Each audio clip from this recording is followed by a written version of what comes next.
पीर पंजाल के दक्षिण में जिस तरह के ऑपरेशन चल रहे हैं इस समय, सेना के लिए ये एक बड़ी चिंता की बात है कि करीब 50 के करीब आतंकवादी, इसमें ज्यादातर ये पाकिस्तानी आतंकवादी हैं। आखिर कैसे ये न केवल सरहद के पास के इलाके यानी पुंछ और राजौरी, बल्कि अब डोडा, किश्तवाड़, कठुआ, सांबा, उधमपुर इंटीरियर में कैसे आते जा रहे हैं। डोडा में बीती रात आतंकवादियों के साथ एक मुठभेड़ शुरू हुई। देश ने एक युवा कैप्टन और 3 जवानों को खो दिया। उन्होंने अपने प्राणों का सर्वोच्च बलिदान दिया। जम्मू क्षेत्र में बढ़ता आतंकवाद और उसके खिलाफ लड़ाई में जवानों की शहादत बहुत बड़ी चिंता की बात लगातार बनती जा रही है। इस बीच हम आपको एक बड़ी खबर बताते हैं। डोडा में मुठभेड़ से बचकर भागे आतंकवादियों की तलाश इस समय तेज हो गई है। स्पेशल ऑपरेशन ग्रुप यानी जम्मू और कश्मीर पुलिस उनकी तलाश कर रही है। सेना का एक अलग अभियान चल रहा है। जम्मू कश्मीर के डीजीपी, उन्होंने इसके बारे में एक बयान दिया था किस तरह से कुछ लोग मदद कर रहे हैं आतंकवादियों की। लेकिन एडीजीपी आनंद जैन अब से थोड़ी ही देर पहले जिस जगह मुठभेड़ हुई वहां पहुंचे। उन्होंने हालात की समीक्षा की, मीडिया से बात नहीं की, क्योंकि चिंता की बात इस समय यह है कि आखिर आतंकवादी अब इतने इंटीरियर में घुस कैसे पा रहे हैं। अलग अलग जगह इतनी बड़ी तादाद में सेना हो, अर्धसैनिक बल हो, सेंट्रल आर्म पुलिस फोर्सेस हो, वो यहां तैनात है, जम्मू कश्मीर पुलिस है, फिर भी आतंकवादी कैसे आ रहे हैं। इस साल की शुरुआत से लेकर अब तक 50 से ज्यादा आतंकवादी मारे गए हैं। लेकिन इन ऑपरेशंस में हमने 26 जवानों को भी खो दिया और यह बड़ी चिंता की बात है।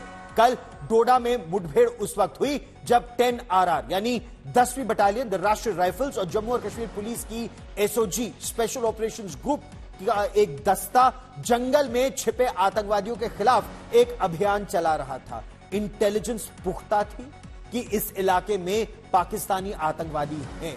इसी दौरान मुठभेड़ हुई। इसमें 5 जवान, एक अफसर समेत गंभीर रूप से घायल हुए।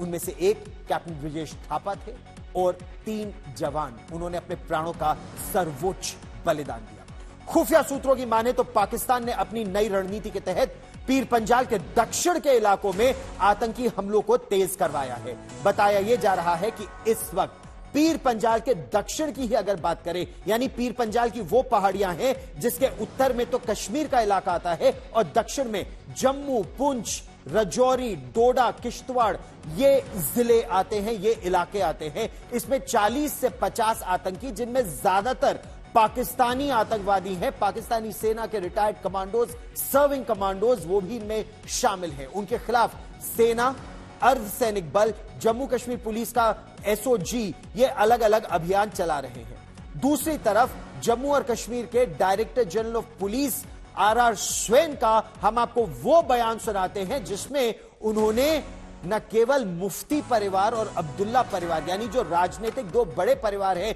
जम्मू और कश्मीर के, उन पर सीधा निशाना साधा है। इस वक्त बढ़ी आतंकी घटनाओं के लिए उन्होंने जम्मू और कश्मीर के राजनीतिक दलों को, सिविल सोसाइटी को, इस तरह के लोगों को जिम्मेदार ठहराया है जो दशकों से उनके मुताबिक एक तबका ऐसा है जम्मू और कश्मीर में जो पाकिस्तान की कभी कभी आवाज बन जाता है और कभी कभी उनके मंसूबों को अंजाम देने में मदद करता है। जम्मू और कश्मीर के डोडा के इलाके में ले चलते हैं और यह डोडा का इलाका बेहद संवेदनशील इसलिए भी है क्योंकि जब जम्मू से कश्मीर की ओर अमरनाथ यात्री भी जाते हैं या पर्यटक भी जाते हैं कश्मीर घाटी, तो इसी रास्ते से उधमपुर पार करते हुए वो आगे निकलते हैं और इसी की एक धुरी पर डोडा और किश्तवाड़ के इलाके भी आते हैं। भारतीय सेना ने बीती रात हुई मुठभेड़ पर एक बयान जारी किया है। इस बयान के आधार पर हम आपको दिखाते हैं कि बीती रात डोडा में कब और कैसे ये मुठभेड़ हुई। हम आपको ये बताते हैं कि किस तरह से सेना के मुताबिक बीती शाम ये पुख्ता खबर मिली थी कि डोडा से लगभग 10 किलोमीटर उत्तर में, यानी जो पहाड़ी का इलाका है जिसे जनरल एरिया उरार बग्गी कहा जाता है, तो इस उरार बग्गी के एरिया में कुछ आतंकी छिपे होने की पुख्ता जानकारी सेना के पास आई थी। सेना ने एक टुकड़ी 10 RR 10वीं बटालियन राष्ट्रीय राइफल्स वहां तैनात थे। उसकी एक टुकड़ी जिसकी कमान कैप्टन ब्रिजेश थापा के हाथ में थी। हालांकि कैप्टन ब्रिजेश थापा इन्फेंट्री के अफसर नहीं है, वो आर्मी एयर डिफेंस के अफसर हैं, राष्ट्रीय राइफल्स में अपना क्रॉस अटैचमेंट कर रहे थे। तो कैप्टन ब्रिजेश थापा एक युवा अधिकारी और थर्ड जनरेशन अधिकारी, रग रग में वीरता भरी, उनके पिता भी सेना से रिटायर्ड कर्नल हैं, तो उन्होंने इस ऑपरेशन को लीड किया। आतंकवादियों की तलाश में ये निकले। लगभग 6:45 बजे ऑपरेशन शुरू हुआ, यानी इनकाउंटर शुरू हो गया, कांटेक्ट हो गया आतंकवादियों से, तो यह एक सफलता थी। लेकिन इसी ऑपरेशन के दौरान लगभग 8:40 पर जब आतंकवादियों से जबरदस्त कांटेक्ट हुआ, यानी आतंकवादियों ने बड़ी मात्रा में उस समय गोलीबारी शुरू की और घने जंगल थे, बादल थे उस पूरे इलाके में, और बादलों की वजह से, बारिश की वजह से देख पाना दूर तक संभव नहीं हो पा रहा था। इसी दौरान आतंकी गोली चलाने के बाद पीछे भागे। सेना की टुकड़ी उनका पीछा करते करते उनके पीछे आगे बढ़ी। इस दौरान पीछे एक बड़ा गुट आतंकवादियों का बैठा था और एक तरह से उन्होंने ल्योर किया, घात लगाकर हमला किया। और वहां पर जैश ए मोहम्मद के आतंकवादी थे, इस तरह की जानकारी आ रही है। उन्होंने घात लगाकर हमला किया, दो तरफ से सेना के इन जवानों पर हमला किया, जिसमें सेना के 5 जवान गंभीर रूप से घायल हो गए। टुकड़ी को लीड कर रहे थे कैप्टन ब्रिजेश थापा, और उनमें से 4 ने अपने प्राणों का सर्वोच्च बलिदान दिया।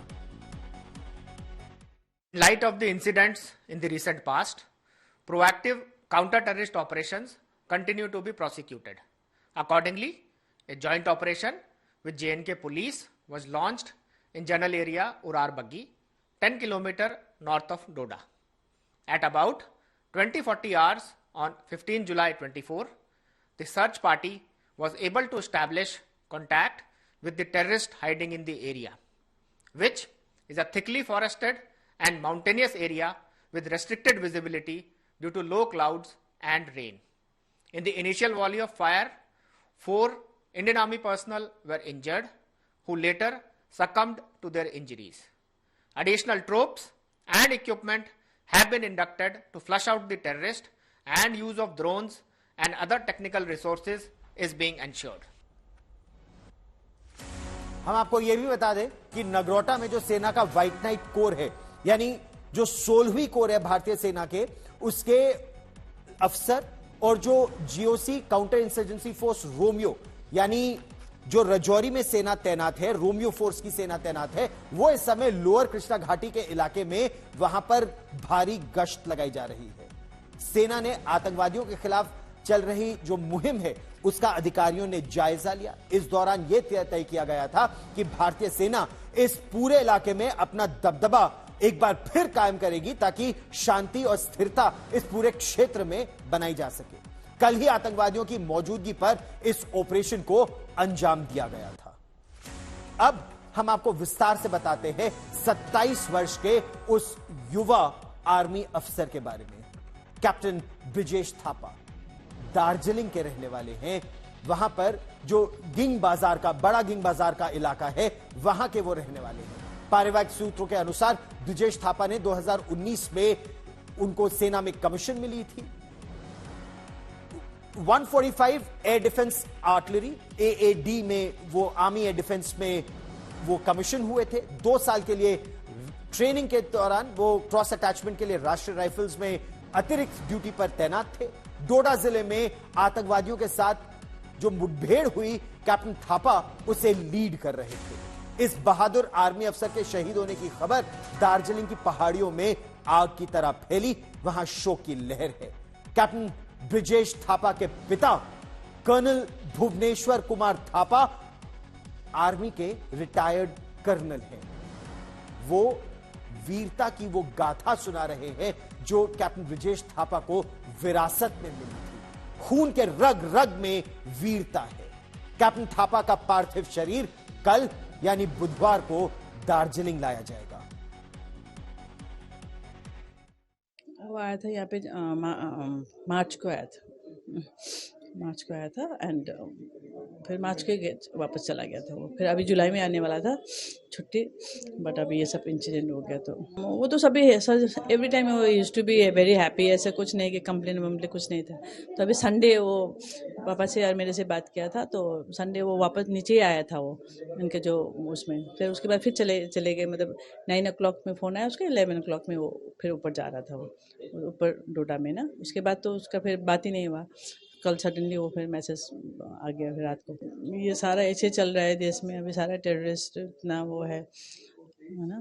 तो गवर्नमेंट भी कुछ तो ट्राई तो कर ही रहा है, सभी ट्राई कर ही रहा है, बट अभी वो ये है कि थोड़ा सा अभी उनका क्या क्या बोलेंगे। उनका तो ऐसे कुछ नहीं है, वो लोग तो मतलब ऑलवेज रेडी होता है मरने के लिए, है ना। हमारा ये जवान भी इधर ऐसे होते हैं, देश के लिए अपनी जान ही देने के लिए रेडी होता है। तो अभी किसको वो बोल सकते हैं। उसका ड्यूटी था तो ही वॉज वेरी प्राउड। ऐसे भी नहीं कि मैं अभी वापस आऊँगा या कुछ, ऐसे भी नहीं। Was very very proud, he liked it also. पहले उसको हमने बोला था कि अम्बाला में तुम्हारा अच्छा था। अम्बाला में तो उसको पीस स्टेशन था, अम्बाला में वो एडी का है वो, तो उसको यहाँ पे 10 RR में उसको डिपुटेशन के लिए भेजा था उसको ना, 2 साल के लिए। तो उसको मैंने 1-2 बार उसको पूछा भी था, तो मला अम्बाला ठीक था पर तुम इधर से आगे। नहीं मम्मी यहाँ पे बहुत, यहाँ अच्छा है बोल रहे थे, यहाँ पे अच्छा है करके बोलते थे। यहाँ पे मतलब उनको लगता है ना कि अभी तो 26-27 के था वो, 26+ का था। तो कुछ मतलब देश के लिए करेंगे, वो जो जुनून होता है वो ना।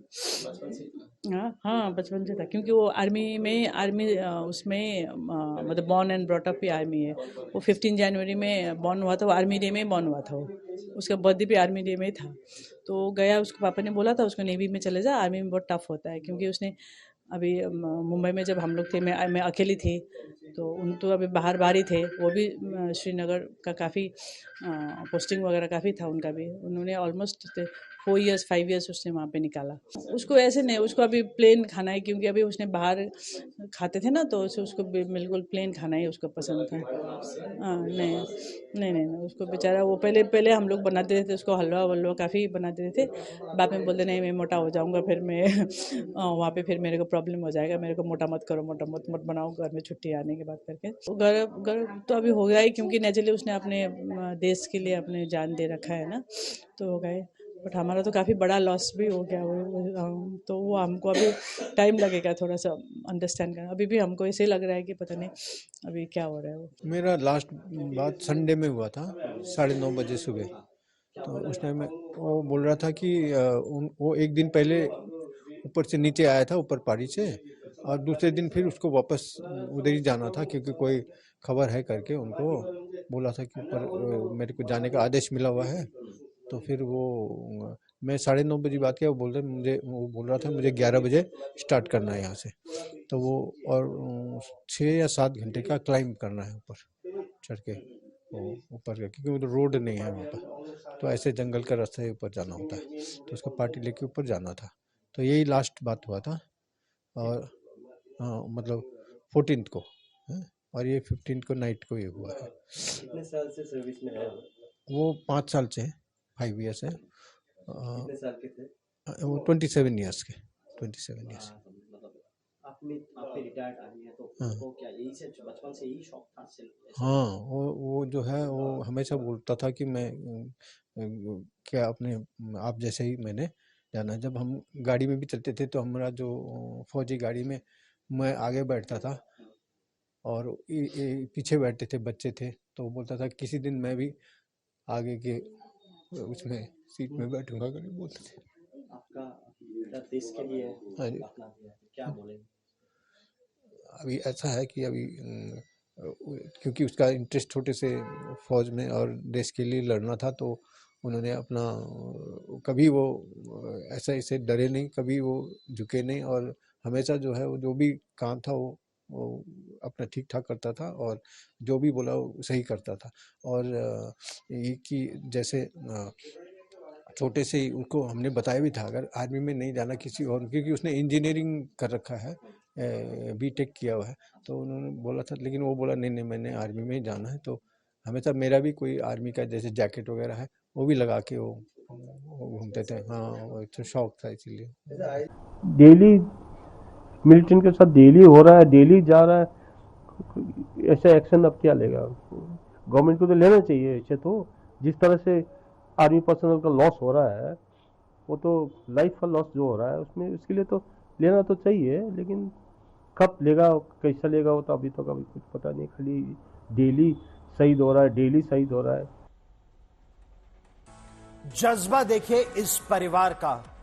युवा बेटा देश पर न्यौछावर कर दिया, लेकिन आंख में आंसू नहीं है, देश के प्रति प्रेम है। जम्मू और कश्मीर में डोडा जिले में आतंकवादियों से मुठभेड़ में सेना के कैप्टन समेत 4 जवान जब शहीद हुए, तो उनमें से एक जवान झुंझुनू जिले के रहने वाले अजय नारूका भी थे।